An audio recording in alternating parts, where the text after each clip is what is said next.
HQ preposition with how fast the skills are off cooldown, the AoE. It's kind of easy to land on the Nolan, and he's just not as safe. He has a lot of mobility, and we saw how Annabelle, despite being up against crowd control, can position himself and maneuver around well enough to ensure that he can find opportunities to get those solo kills without being threatened by some kind of catch from his opponents. Never extinguishes. Yeah, I mean, there you go, right? Masha is too much of a nuisance, especially in the hands of Luke. They will not deal with that this game, the last game.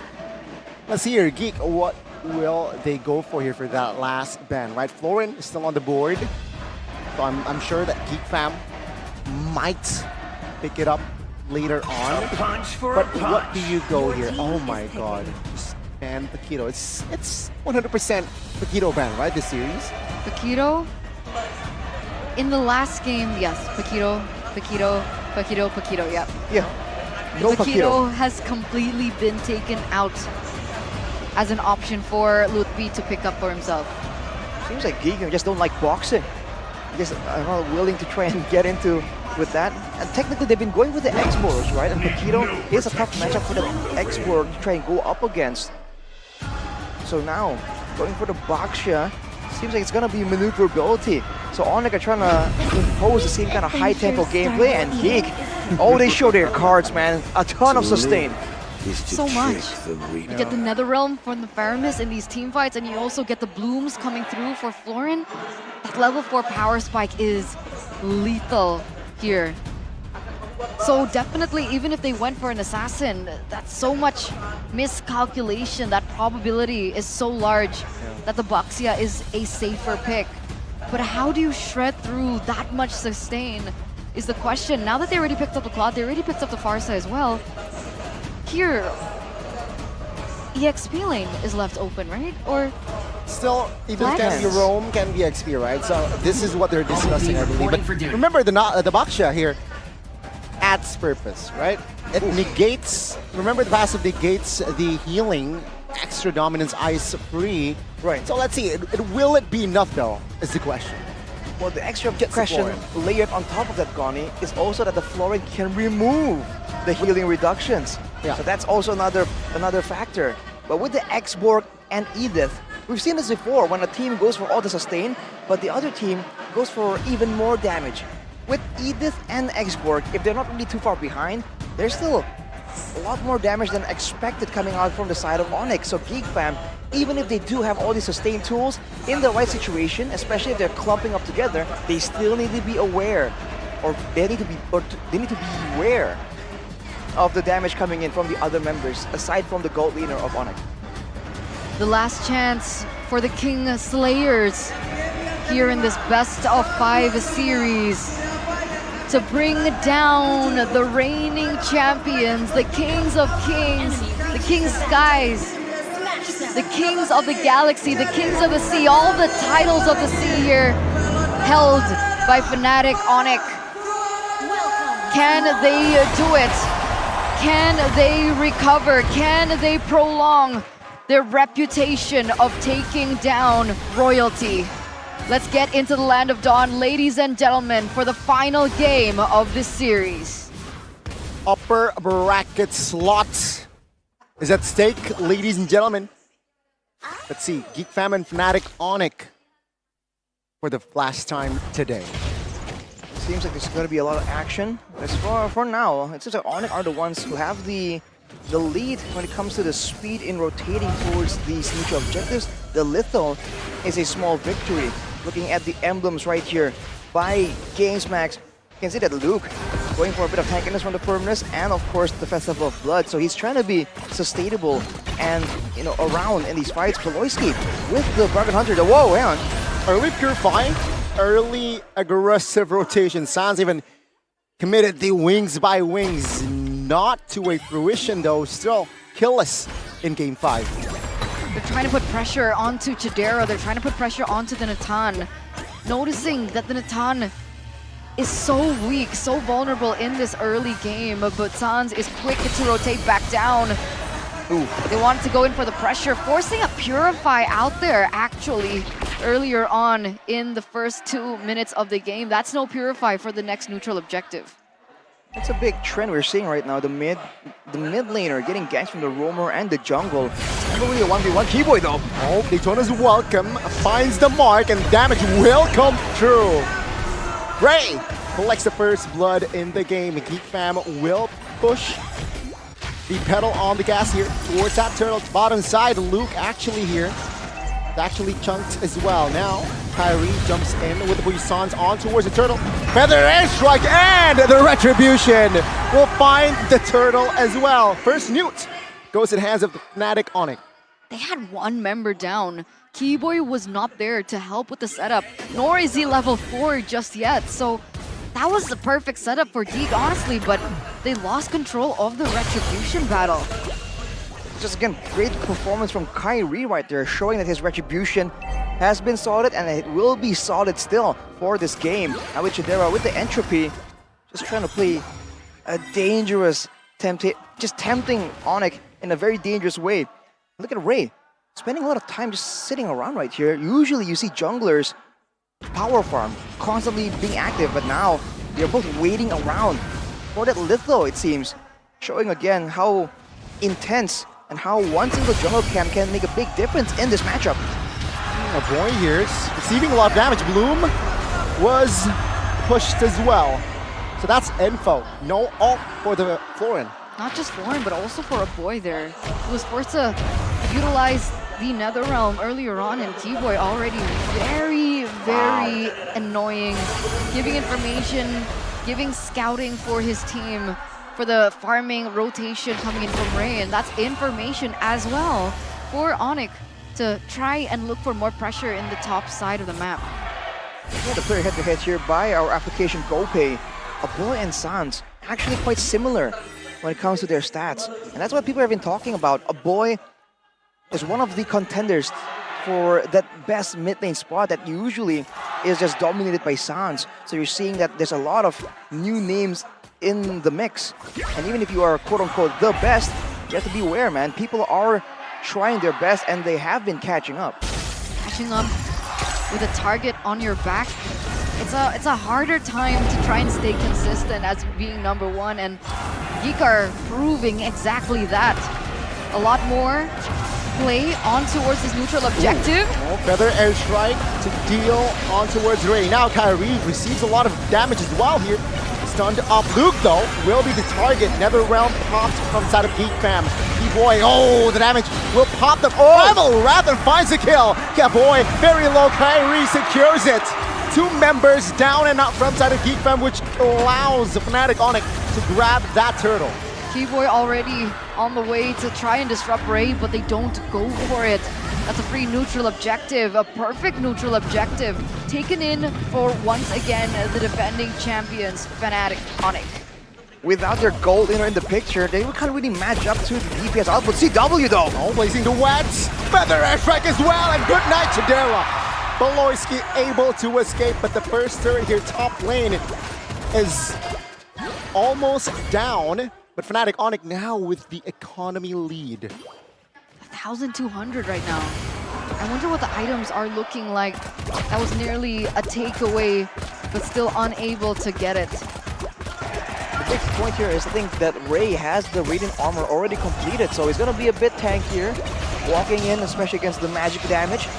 But Luke, against Ludpi, just feeling the pressure of that X-Borg. Already with the War Axe completed, more penetration, more movement speed technically for the chase, for the maneuverability, and you're seeing that being so useful in the middle of the back and forth. And you see this as a trend, the Kyrie going with the Brute Force Breastplate, no Molten Essence either. Will it finds its mark? 3v4, it seems like Onic will not commit on towards that, and Geek Fam smells the threat top lane. Did you see Ray's items earlier on? Steel leg plates as well as the Radiant Armor for Ray. So he's actually worried a lot more about the magical damage coming in, especially from Keyboy, I believe, because for now, the gold leaders won't really be in the picture just yet. That Primal Wrath is what's really shredding them down, so the Radiant Armor will help with that, but he's getting picked off a bit too early. Oh, looking isolated. Last Insanity and Flicker will save his life, though. But Geek Fam, they will not be able to find another kill here just yet.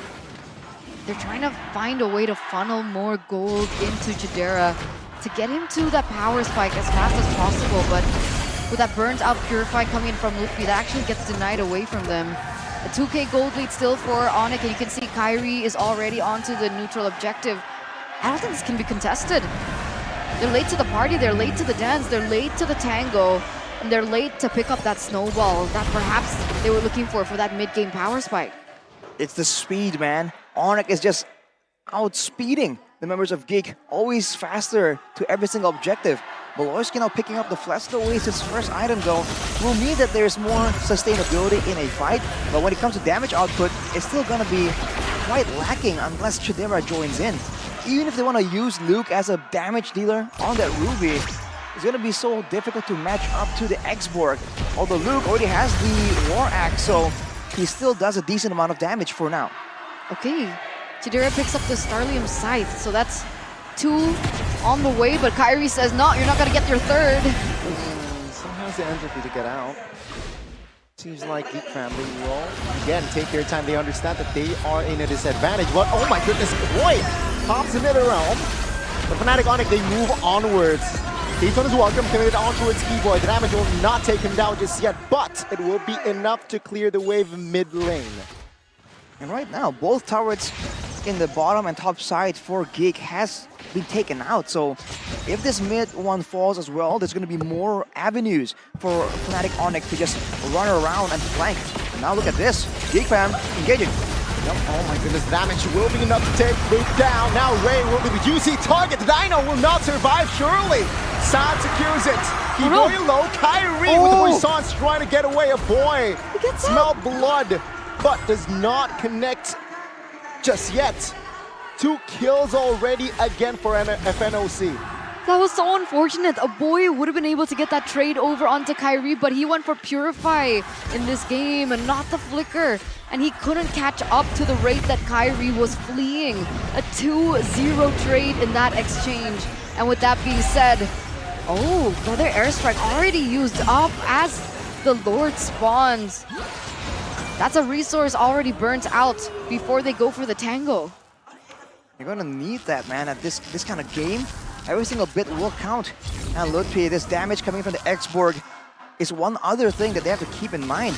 Even though Ray is trying to itemize against Keyboy, against Sans as well, that X-Borg damage really adds up a lot, and Ludwig is very willing to stay there and trade damage for damage as they're walking around. The sustain from Baloyski will make it more beneficial for Geek Fam to trade without a conclusive decision for the big fights. But right now, look at Onic. They're the ones controlling the pace. They have the mid turret taken as well, so they can go for weird flanks right here. But CW is the one that's isolated. There's a lot of pressure onto Geek right now.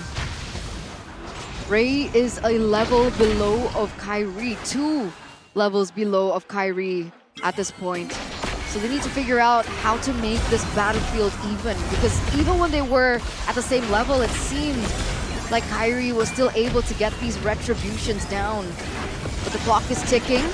Chidera. CW purified, but the damage will come through. Chidera finds his solo. Now it's a 5v4 without the marksman. Onic, they will back off, but they will try to buy time perhaps for this Lord take. Mind you, this is the first Lord.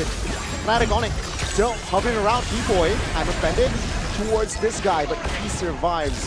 Fnatic Onic again just trying to buy a lot of time here with Luffy in the vicinity as well. Trying to perhaps pop that last. Deciding Sans good position with the wings by wings. Feather airstrike onto the boy. Forwards the Purify, but no! Ray finds the Lord. And that will be another dub for Fnatic Onic. They were doing everything that they could, ladies and gentlemen. They were even able to take down CW. And even with those odds, Kyrie is still able to get that retribution down and to get that Lord for themselves. So unfortunate for Geek. Geek Fam is not happy about that whatsoever, man. Holy Crystal for Chidera, but in the whoa, hang on a minute. Damage will come through towards Chidera. that will be all. No casualties yet. Lord marching top lane. As I was saying, man, it's just such a clean take because they send the Lutpi to zone everyone away, and they use the primal wrath from Keyboy to just burst the Lord down. And I think Geek weren't expecting that extra bit of damage that allowed Kyrie to immediately take it away. And now with the Starlium for Keyboy as well, he's a damage dealer. He's going aggressive. Extremely aggressive. But remember, I'm offended whips. Fnatic Onic taking their time. They know that's just the first Lord. They don't need to force anything just yet. Let's take all the inners. If they don't have, there's no window, let's just back away. back to that point, right? Aggression. Chidera has now secured this third item. I think that was the Holy Crystal for him. It's a massive power spike for sure. So he'll be doing a lot of damage, but the question is, will he be allowed to do so? With the Feather Airstrike, with earlier, we just saw it earlier, the last Insanity. Everyone just barreled away, not willing to take the damage coming in from that X-Borg. That is the value that you can get, especially against Barats. It's a well-known counter we've talked about so often, but now we're seeing it really be put to good use. Whenever Lupi walks forward, Ray immediately just backs away. Still has a Viraga armor. Now we'll lose it though. Oh my goodness. Take a look at the Chidera now. Right view down to CW. We'll find the Blazing Duet, but Keyboy will fall first. Now Fnatic Onic running for the hill. As Geek fam, they want business. Lupi low. CW able to find space to get out. But Geek fam, they still want blood. But they will take the mid lane turret first. Did Keyboy get a Earth Shatter on more than one member earlier on? Was that the knockup? Was that where it came from? It has to be. I don't see any other knockups available for Fnatic Onic. But look at Geek fam, immediately barreling through just with the roamer advantage. Yeah, the timing couldn't be more perfect as well. 20 seconds towards the Lord. Last Insanity will try and deal hefty damage. But with the Bloom, Geek fam, they are now back at full HP. Fnatic Onic slowly but surely getting out of their own jungles, but the Lord now is up. Still 4,000 gold, benefiting Onic. Oh, divine glaive for Chidera. But he has to be careful, right? He's going full damage, full glass cannon, and the problem is Sans just picked up the Holy Crystal as well. So they're banking on utilizing the range and the burst potential from Sans to get Chidera in the back line. Purified, caught by a boy. Fnatic Onic looking to reposition, especially CW. Lupi though, on another angle. Recipient of that Daytona's welcome. Loses more Viraga armor, but take a look at Keyboy. In the backside, other round committed, but Chidera is just feeding alongside CW. Now, CW blazing duets on towards a boy's face, but Ray will fall. No retribution for Geek fam. That's a green light for Fnatic Onic to take on the Lord. Let's see, 4v4 situation right now. Lutfi caught very low. The Viraga armor does come back up, and Luca does get this, but there's no follow-up. Chidera was still 2 behind, and it looks like CW now going to be focusing on trying to get that slow push in the top side towards their benefit. But neither teams want to go for this. They're going for another reset in this 15th minute of the game. It's a bold play by Keyboy though. Flickering with the Earth Shatter, hitting the whole backline of Geek fam. Unfortunately, he had to be taken out. He's just not tanky enough with that Starlium build, but he definitely was a big problem in the backline. If that kind of fight happens again, Geek fam have to respond by taking him out. They cannot let him free hit like that. Now it's back to the waiting game. Luke tries to make the play happen, but it did not land. I know I'm offended here for the next 10-15 seconds. Fnatic Onic now. They are together. And Geek fam, they right response, right? They just back away. And with this, just not a lot of time. Now a boy though, this time will pop and force the Bloom early. Perhaps that's a green light for Fnatic Onic to really commit on towards his Lord. But remember, the Netherrealm is still available if they want to utilize that extra layer of sustainability in these team fights. But look at Claude, look at CW, keep an eye out for him. Oh, Lutpi, oh, immortality is still there, but now with the help of the Feather Airstrike, will it be enough? Lutpi trying to survive, trying to sustain last Insanity. Will it be enough? Geek fam running for the hills as Keyboy finds an angle. CW in the bottom side of the map with the split push. finds the base! And this time, Fnatic Onic, with their new armor, they have defended their throne. The defending champions, the Sky Kings, the kings of the galaxy, remain untouched. Their throne remains unchallenged as they move forward in their playoff run, as they move forward in the upper brackets. And the Kings Slayers, the Geeks, they are forced to continue their journey from down below. What a conclusion. It was so intense that we did not see it.